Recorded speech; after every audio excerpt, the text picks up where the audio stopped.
Sifiwe. Majina yangu ninaitwa Mchungaji Obedi Holo, ni mchungaji kanisa kuu. Napenda kuwakaribisha watu wote katika ibada za hapa kanisa kuu. Kila Jumapili tuna ibada tatu.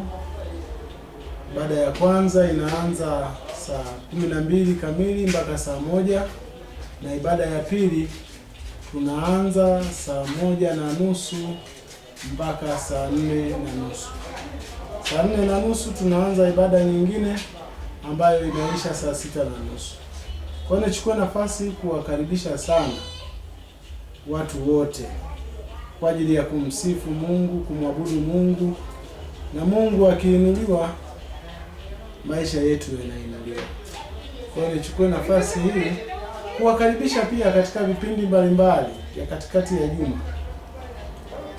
Siku ya Jumanne huwa tuna vipindi vya maombi kuanzia saa 10 jioni. Jumatano kuna vipindi vya ubaki, umaki, na Alhamisi kuna vipindi vya uimbaji, na siku ya Jumanne tunakuwa na vipindi vya uimbaji. Ijumaa tunakuwa na mtaala wa Biblia. Nipende kuwakaribisha sana katika vipindi hivi vya kumtukuza Mungu, kujifunza neno la Mungu siku zote za maisha yetu. Niwakaribishe sana, karibu sana, karibu sana.